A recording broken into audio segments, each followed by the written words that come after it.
Hello, friend. I'm John Carter. Welcome today to the Carter Report. Our program today has got mighty power in it because we're talking about the greatest hoax that has ever been perpetrated upon the human race. We're talking about the death of Darwinism. Our special guest today is Dr. Don Johnson, who has 2 PhDs, one in chemistry and one in computer information science. He has these doctorates from 2 great American universities, from Michigan State University that has 50,000 students, and from Minnesota University that has more than 50,000 students. He is a scientist, and we're talking about the truth that will set you free. Welcome today to the Carter Report. Hi, I'm John Carter. I guess the toughest place that I've ever been to as far as the preaching of the gospel is concerned is India, home to more than 1 billion souls, and I guess hundreds of millions of different gods. It almost overwhelms the senses. What can we do? Well, we've been to India, we've run outdoor meetings, we've had thousands and thousands of people, Hindus, Muslims, at our meetings coming forward in altar calls. But we're going to try to do something else as well. We're going to start small. We're starting with a program called Touching the Untouchables. And we're going to start with little untouchable girls. We're doing this now. We're getting them food because they're so hungry. Hard to come to Jesus when you're hungry. And so we're getting them food, and we'll be sending them to school. We're trying to feed their souls and fill their bellies. In India, home to more than 1 billion souls and hundreds of millions of gods controlled by evil spirits. Please help us in this work. Please help us. Write to me, John Carter, Post Office Box 1900, Thousand Oaks, California, 91358, or write to me at Terrigal in Australia. We have an Australian office, as we have an Indian office, with somebody there working full-time, trying to touch the untouchables with the love of Jesus. Please write to me today. And Jesus said, I've come to seek and to save that which was lost.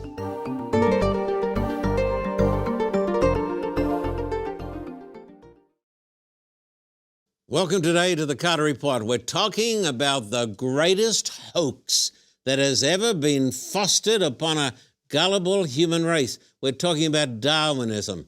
Dr. Johnson, we're glad that you're here today. It's good to be here. We just had a great television program with you, and this one is going to be just as good. Now, in our previous program, you talked about the human genome. Now, this was so amazing. It sort of blew me away. And we talked about DNA and some of those things. For the folks who've just tuned in, how much information is found in the human genome? I want you to tell us this again. The human genome has about 12 gigabits of information, which if you relate that to the amount of information in other media, it just vastly overwhelms it. DNA, for example, if you took one strand of DNA, one molecule of DNA from every person who ever lived, it would easily fit in a teaspoon, along with enough room in that same teaspoon to hold all the information of all the books that have ever been written, if they could be encoded in the same method. And a Darwinist will tell me this happened by blind chance. That's what they would say. And what would you comment on that? How would you respond to that? Show me. How is that possible? As an information scientist, meaningful functional information cannot arise from chance.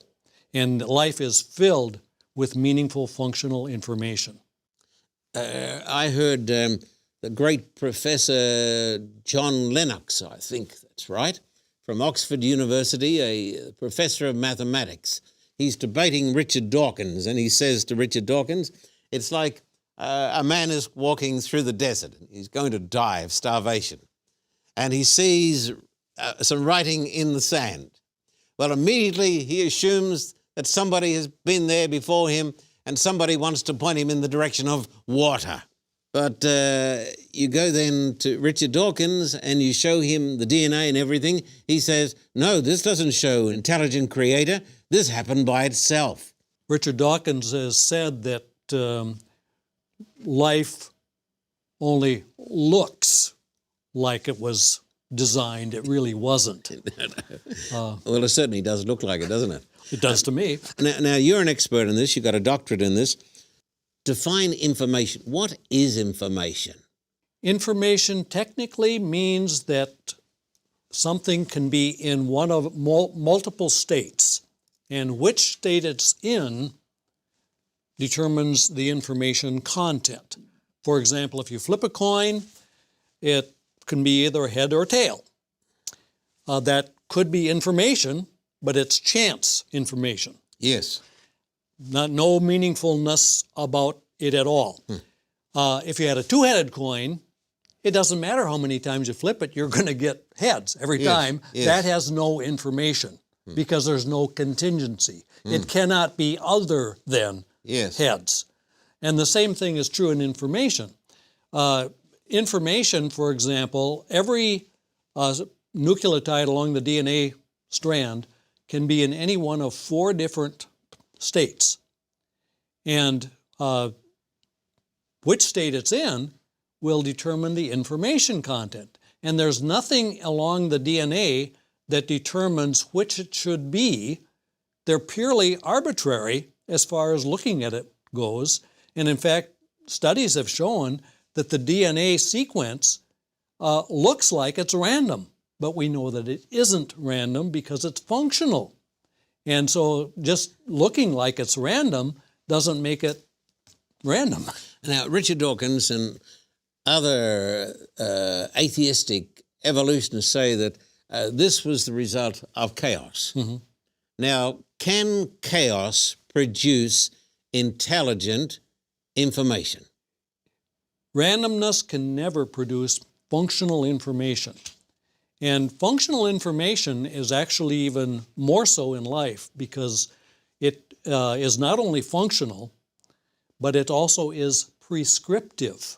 Prescriptive, to illustrate the difference between random information, chance contingency, functional information, and prescriptive information. Assume, for example, you had a monkey typing at a keyboard. Yes. Computer keyboard. Now, no knowledge at all about what is being typed. That would be an example of chance contingency. Every stroke is recorded. You know, it has a pattern. Yes, yes. But that's purely by chance. It has no meaning whatsoever. If I were writing email to you, for example, which I've done, that is functional information because I'm conveying something functional from one person to another. That's functional information.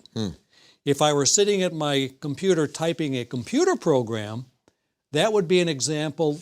It's functional information, but it's also prescriptive information. Prescriptive means you have to follow this prescription, and when you do, you'll get some meaningful result. And prescriptive information is like a recipe, for example, for baking a cake. If you follow the sequence properly, you get the desired result. And life is filled with that. Now, how does this relate to DNA and the human genome and all that stuff? DNA has in it prescriptive information. Every one of the 100,000 proteins, for example, that are generated by your body has 100,000 proteins. 100,000 proteins that are manufactured and used by your body. Every single one of them is the output of a real computer program's execution. So every one of those... Now, you're sure of this? Yes, I am. Then how could evolution produce this, I ask you? I have no idea how it could. In fact, it couldn't, because programs do not arise by chance. In evolution, Darwinistic evolution says you have these functional computer programs for a particular organism. Sometimes those computer programs are modified by mutations to produce better programs. And that just doesn't make any sense as an information scientist. It certainly takes a great deal of faith, doesn't it? I would think so. To believe in this stuff, that all of this randomness and chaos produce this tremendous amount of information. It takes faith to believe that. Because is there any evidence for it? No, and in fact, a lot of people say, well, even Richard Dawkins says that the code that's in the DNA looks an awful lot like computer code. And he said the computer code in that could just as well go into a computer engineering journal or something. We do believe that there was a person, of course, in charge of it, don't we? Yeah. But what is interesting to me is that Craig Ventnor and his group designed what they called the artificial genome. They took the DNA from one particular bacterium, they extracted it, they cobbled together something that matched the DNA of another bacterium without understanding what was being done other than it matched. They injected the cobbled together DNA into the bacterium whose DNA was extracted, did some operations, and it became alive with the new DNA. And his comment on that was, this demonstrated, changed his mind, because this demonstrates that life is an information process, a software process. Our genetic code is our software. This was said by the man who proved experimentally that DNA code is software, and it is read by biological computers that are real. Once upon a time, you were an evolutionist. Yep, I was. But you're not an evolutionist today. I was an evolutionist for 18 years after becoming a Christian. Yes. I continued believing, teaching, and so forth. But science convinced me evolution doesn't have a leg to stand on. It is scientifically not viable. It's a hoax. It's a hoax. They say that random mutations followed by natural selection is the mechanism for evolution. Now, there are literally, in the last few years, thousands of scientists who disagree with that. And I'm one of them, that it doesn't hold water.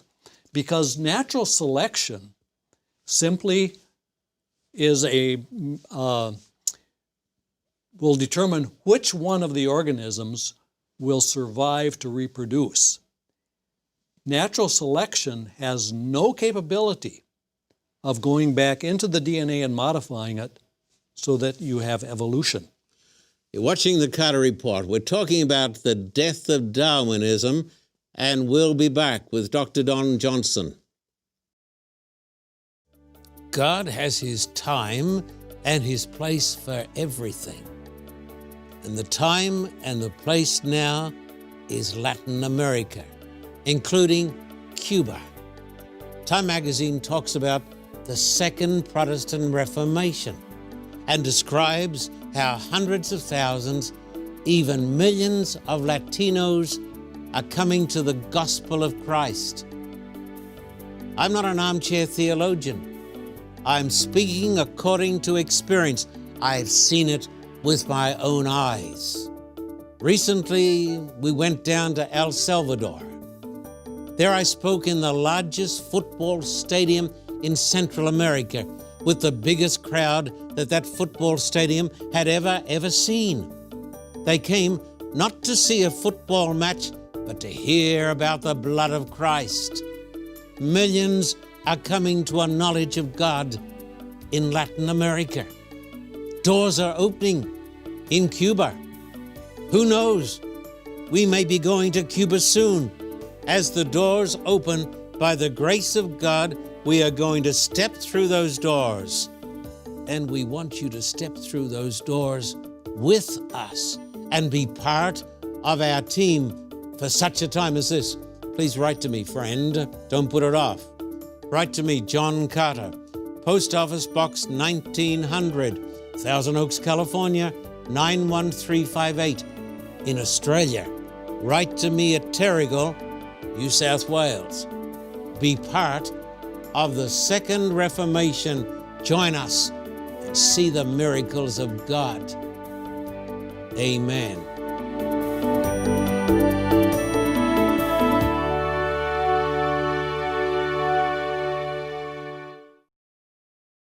Hello, friend. I'm John Carter. Welcome back to the Carter Report. And my special guest is a great scientist. Got 2 PhDs in science, Dr. Don Johnson. Glad to have you with us, Doctor. Good to be here. We had a great time with you in the previous programs. We're talking about information. What is needed to set up a process to produce vast stores of complicated information? Now, you've got a PhD in computer information science. So what do you have to set up this vast storage system? Well, all information that's meaningful arises in a mind. So, for example, a programmer programs a computer, and then it ultimately gets instantiated or put into memory and so forth, and it works. So the computer programs weren't made by a chaotic system? If it were, people wouldn't need to hire programmers. They would just, let their computer run until it ultimately modified itself to be something useful. Well, that doesn't work. People know that doesn't work, but yet that's what is portrayed as scientific truth when it comes to the genome, which has thousands of computer programs, and it's much more complex than that because there's all kinds of levels of messages within messages and just all kinds of stuff. Now, look, I'm getting what you're saying, but I'm a novice in this. Okay. And some of the people who are watching the program may be getting lost. Don't get lost. Just hang in here, because this information may save your soul or the soul of your children. Tell me this about the human genome and all the information and all the computer its and bits that are in that. There are literally millions of real computer programs and real computers in every single cell. Yeah. Are you sort of making this up? No. This was actually proven experimentally by Craig Ventnor's group that our genetic code is our software, which means that there's also hardware that reads that code. And so there are real computers. So biological computers. This is not something from the theological seminary. No, it's not. And it's not something that's an analogy that it's like a computer program. Those are real computer programs. Doctor, I want to read you a statement. Sure. Now, why should I be reading you this statement? Because this is where you're the authority. Even the simplest bacterium has about 2,000 genes, each with 1,000 letters instructing the organism how to function and reproduce. According to Darwin's theory, this was the raw material that led ultimately to the vast library of information in human DNA, the equivalent of a library of 1,700 volumes, each of 1,000 pages. Would you comment on this and tell me why it is an absurdity to believe that it happened by chance? If you can believe that a library of that magnitude could arise by chance, you go right ahead. But I don't, and I don't think anybody who thinks about it would. It cannot arise by chance. Information that's functional cannot ever arise by chance. And what happens in evolution, Darwinian evolution, is you have random mutations taking place. Yes. A mutation has never, ever been demonstrated. What's a mutation? A mutation is when something changes. Radiation or whatever changes one of the nucleotides along, the 6 billion nucleotides along the strand.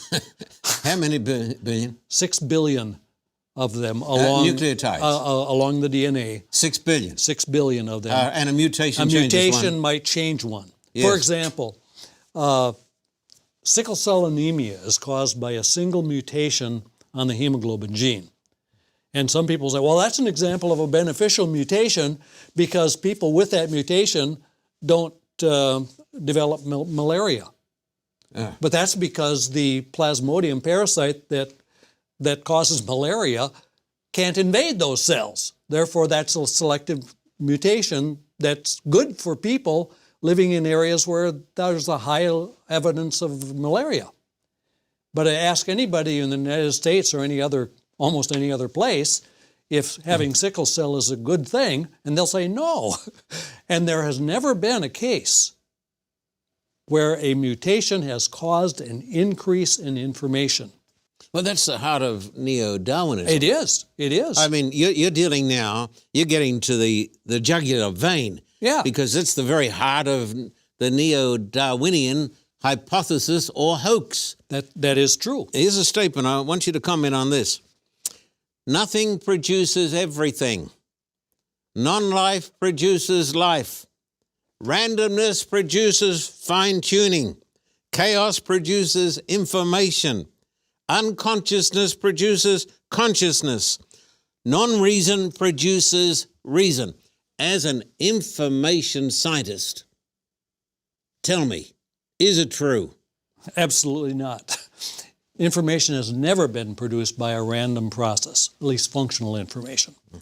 You can produce chance probabilities, like with a dice or a coin or something, yes. But nothing functional. And if, for example, you had some typing random things at a keyboard, and suddenly 3 of the letters spelled D-O-N, I wouldn't instantly conclude, oh, they're talking to me, because that would have no information, even though it matched something that in another context might be information. But see, the information always requires a sender and a receiver if the information is functional. It makes sense to me that people who believe in the Darwinian idea do so because they haven't studied this information, or else they've been brainwashed to believe that every scientist in the world believes in Darwinian information. I think it's a hoax. I think people like you are giving tremendous evidence why a person can believe that instead of man coming from nothing, that man came from God. And it says in Genesis 1 and verse 1, the most important words ever written down, in the beginning God created the heavens and the earth. Therefore, we came from the hand of God, and because we came from the hand of God, there's hope, and one day we're going to live for eternity. Do mutations, I want you to tell me this a little bit more because you're giving so much information, I'm missing a bit. Do mutations ever increase information? Never. That's a categorical. random mutation has never been shown to increase functional information. It can change information. And every mutation that has ever been studied actually demonstrates a loss of information. And some of those losses can provide better survivability. For example, a bacterium might mutate at a point where an antibiotic would attach, and it becomes resistant to that bacteria, that antibiotic. Yes. That can happen. Yes. But where do you get the worst possible infections? In the hospital, where all the normal bacteria are killed off. Yes. Only those bacteria that have that adverse mutation will survive. Here's a statement from William Provine of Cornell University. If Darwinism is true, there is no evidence for God, there is no life after death, there is no absolute foundation for right and wrong, there is no ultimate meaningful life, people really don't have free will. Therefore, Darwinism is the demise of humanity. But today we're talking about the demise of Darwinism and the salvation of humanity. Doctor, answer this question. Has the actual reality of life's computer hardware and software been verified, or are they just fairy tales? It has been verified by Craig Ventnor's group, and more scientists, literally thousands of them, are now acknowledging that it's a software process. And furthermore, there are thousands of scientists who are now doubting and searching for something to replace Darwinism because they realize Darwinism is dead. Did you know one of the greatest scientists made this remark? The man who worked at punctuated equilibrium. He said, Gould. Gould, Yes. Stephen Jay Gould. Yes. Yeah. He said, effectively, Darwinism is dead. Lynn Margolis also said that. Effectively, get it? Effectively, Darwinism is dead, but God is alive. Dr. Johnson, do you have a personal faith in God? I do indeed. And one of the faith in God didn't come as a result of science. And in fact, I mentioned before that I continue to believe in evolution because that was science, and you can't argue with science facts after all. And it's interesting because I asked God, why did you let me teach these lies for 18 years? And what came to me was, if I had come to disbelieve in evolution because of my Christian faith, I would have lost my credibility with the scientific community. Yes. But as a scientist, when I studied it as a scientist and came to the conclusion that this is false, I can have some credibility, and I can with credibility state and integrity state to scientists, I don't believe in evolution because of the science. Doctor, it's been an absolute privilege to have you on our television program. We will long remember this interview. Please write to me today, John Carter, Post Office Box 1900, Thousand Oaks in Australia. Write to me at Terrigal. If you want to see one of Dr. Johnson's recommended videos, we're going to put this up online so you can look at it. Overwhelming evidence why you can believe in God. My message to you today is this: believe in the God who believes in you. And remember the words of the greatest man who ever lived, the man who made the universe. Jesus said, you will know the truth, and the truth will set you free. Thank you for tuning our way today, and God richly bless you, and thank you, Dr. Johnson. Thank you for having me.